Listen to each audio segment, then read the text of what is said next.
Welcome our favorite shark, the people shark, David John.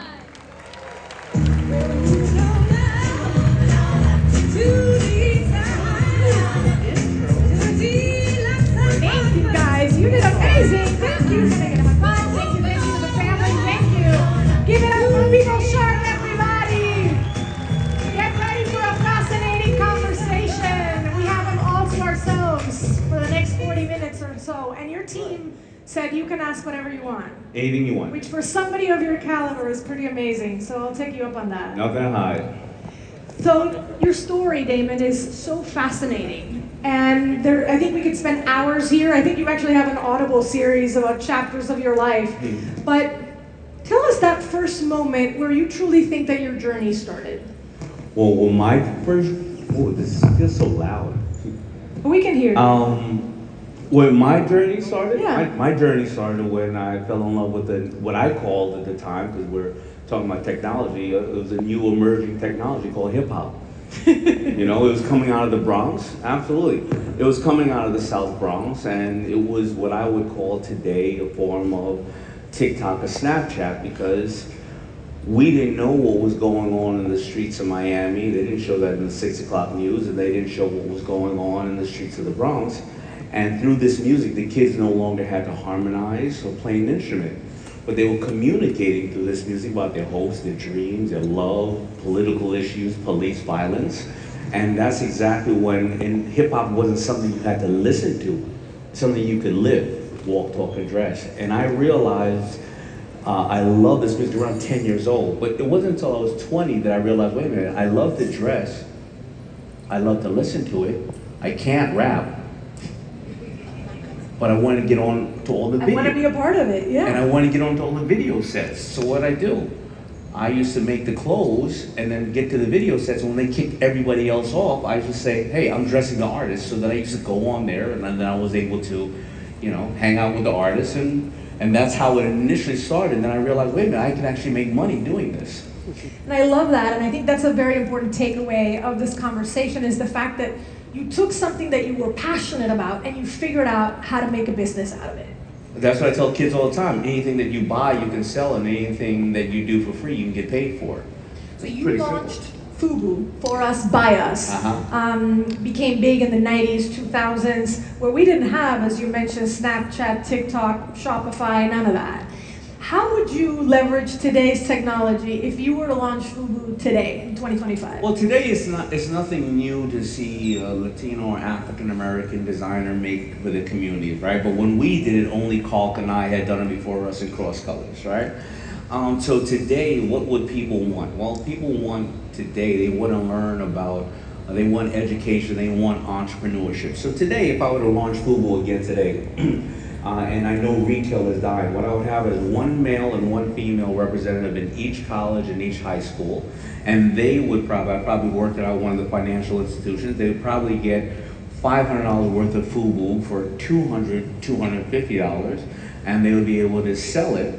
They would be able to bring people underneath them, and they would be able to sell it. And every time they hit certain criteria, they probably get digital curriculums on whether it's AI or agentic or various other things. And then when they time out of that school, they'll be able to pass it down. So it would be about education as well. It would be whatever they want. The digital curriculums that I would give them probably would be whether it's social media, it's education, it's longevity, it's biohacking, it's anything that they want. And that would be an incentive to get them to sell more goods. It would be the same thing that I would sell to the store anyway. If I would have sold it to Macy's, I would have sold it to $250. They would have sold it for $500 anyway. But I would have never known who purchased it, right? But now I have people doing user-generated content. They would then sharing with each other because you would be voting for them, and they would then get digital content from a lot of people here or any place else, and it would just create a bigger community that can go globally like this. When I would sell Fubu when I was coming up, I would have to find you at your home or someplace else after you bought a shirt. Or in that street corner where you were selling the hats. The internet didn't exist, yeah. right?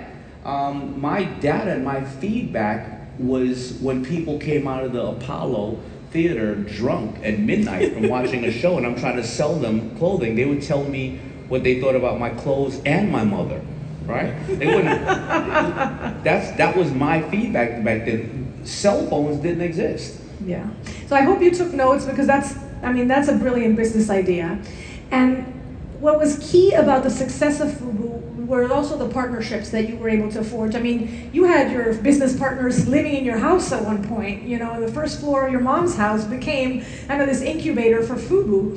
And Shark Tank also teaches us about the importance of partnerships. And since we have so many people from over 60 countries globally here, what would be your advice in terms of finding that good business partner, which many people may be in this conference to do? Well, the two hardest things that are going to ever be in business is going to be to source capital at a reasonable rate, and how do you do it, and then partners. So if you ever saw Fubu, there's a big 05 on all the shirts. Reason why is I always wanted to be 5 partners. But that 5th member, we went through 10 of those 5th members. There's 10 people running around going, you know, I'm the 5th partner of Fubu. And what happens usually with people when they either have partnerships or especially friends, you never do 50-50. You always understand, listen, what is your obligation? Yeah. Because a lot of time, you know, when people create businesses, they usually create the successful ones for 2 reasons. They either want to solve a problem or bring somebody joy. And if you bring somebody joy, you're going to solve a problem. Those who've done it purely for money, they almost never make it, or they find themselves in the wrong place. But when they come out with a great business, they're so excited about this thing that they often don't put the right structure in place with the partners. Yeah. You're going to work in here for 6 months, and then this does this, and then this does this, and then this does this. So that's really critical. Usually when I meet great founders, they're on their 5th or 6th business. They started the first one, they didn't have the right funding. The second one, they had the right funding, but they didn't have the right paperwork. The third one, they had the right funding and paperwork, but they didn't have the right trademarks or patents or IPs or URLs or various other things. So first of all, vetting partners is something that you have to do, and you have to make sure that everybody knows their deliverables on that. But why is that easier now than ever before? I just sent out to my staff that within the next 5 to 6 years, we're in the biggest revolution ever that we will see. They say the next billion-dollar company will be ran purely by 3 people. Wow. Because the way that AI technology is moving so fast, I've been to 25 trade shows in the last 2 months. I'm going to be in Arizona tomorrow. I was in Las Vegas last night. When I was in Las Vegas last night, yesterday, I went to 4 trade shows. Most of the trade shows are 1/3 the size, and it's all tech and robots and people coming in now. I'll give you an example. You know, we're looking at retail and things of that nature. Does anybody here know what whatnot is? Raise your hand if you know whatnot. All right. Raise your hand really high, please, if you know what whatnot is. Okay. 20 people. All right? So whatnot is a version of the new TikTok shops. TikTok, we do not know if it's going to be around after April 5th. So no, right? But whatnot is people showing merchandise that you can auction, and the auctions are 10 seconds long. All right? Now, they show all the merchandise they get from everywhere. Any kind of stuff, sports car trade and everything else. It's 10 seconds long. You'll see something like a massage gun on there, like the massage gun. It'll go for $25. Somebody said, oh, that's simple, $25. Well, first of all, it was 10 seconds. They probably made about $8 off of that gun. They're selling 4 of them a minute. You times that by an hour, and you times that because they're getting big other people to come in on it, they're running those things for 16 hours a day. There's people doing $200, $300 million off of it. You look and you only see that little massage gun with a woman going, hey, get it. And you right? only have the 10-second window to do it. And it's a huge tech window when you think about it. There are people doing $200, $300, $400 million on these TikTok shops. You simply look at it like, oh, I don't know. Anybody ever seen that woman that in Asia, she's pulling up these dresses for 1 second? All right, you seen that, right? You go, oh, how is she selling that much? Oh, she's just selling them in 1 second. Let me tell you what's happening with her. She's doing $100 million. She probably has 100 people working for her. They're marketing to their whole crowd and going, by the way, this dress is going to go up Thursday between 7 to 8 o'clock. And when it goes up, you can only get 300 of them. And she's doing that with 3,000 products. And then when people buy it, she's captured their name already. She's marketing them everything else.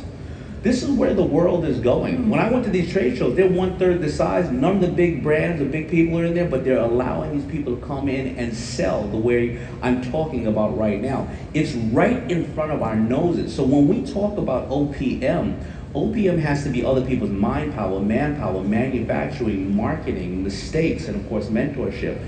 We are in the biggest revolution of our time, and there's going to be blood in the streets if you're not one of these people in this room. This room is the 1% of the 1% of the 1% who knows what they need to do. The rest of the world, what's going to happen? Well, retail is going to go away.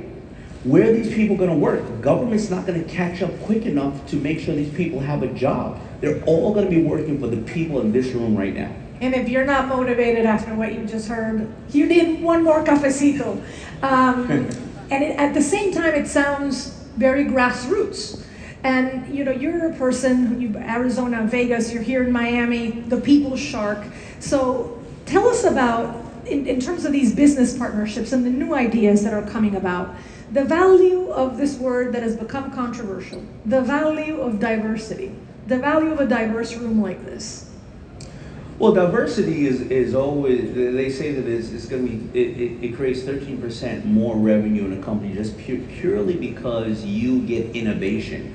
I'm an African American man. I most likely am not the best person to make a hair product for an African American woman, right? It's just not my thing, right? But diversity, the DEI are going away for various reasons, because a lot of people, it's the hardworking people like the people in this room who you don't look for a handout, you're not looking to litigate, you're just looking to do an every honest day's job and over provide, right? But that's going away, because what happens is you have the other percentage of people who take advantage of that. And they make it a political issue where at the end of the day, the organizations and corporations are like, I just want to over-provide for my customer. Now I'm dealing with so many social matters that I cannot over-provide. And then unfortunately, some people will be hurt negatively from it. But it's incredibly important, because you have to look and think, you have to have people in your organization look and think like the people you serve, right? Because you know intimately what somebody needs. Right? And I think that it's the companies and the organization, I gotta tell you, we are going into this communication age. I think women are gonna dominate the playing field. Can I get a high five for that? We went from the industrial age to the agricultural age, now we're in the communication age, and women are much more in tune with their communication and how to communicate. But when you think about why DE&I are important, is I just found out a stat. It was 1970 something that women could finally get a loan without a man. That's insane. Signing on the loan, right? But it wasn't until 1988 until Reagan did another law that it actually went into effect. That means that the first two Rambos, a woman couldn't get a loan without a man signing on it. It's insane. Right? So now think about how fast, and now that how much progression has been made in the data and the age we're going to. I think right now, women and African American, Latinos have been held back so long in this country. I think now it's game over, because technology doesn't have a face to it. And the technology is going to only amplify that. Another important takeaway is this idea of looking at diversity as innovation, looking at diversity as a way to really connect with a customer base or a peer group that only you can reach because of your background and experience, which is exactly what you did with Fubu, and that was the opportunity that you saw. Right, so if you try to put it from a legislation standpoint, absolutely, you don't want people taking advantage of people, but right now, if you and I, we decided we wanted to go into Russia by ourselves with nobody to translate how we're gonna go, and how's that gonna work? So you think you're gonna go into a woman's market, or a mompreneur's market, or an African American market, or a kid who likes this type of stuff without that? That's why you have to have people that look and think like the people you serve. Because today's consumer, this is no longer making the they will come. Today's consumer wants to know, what did you do for somebody else? Because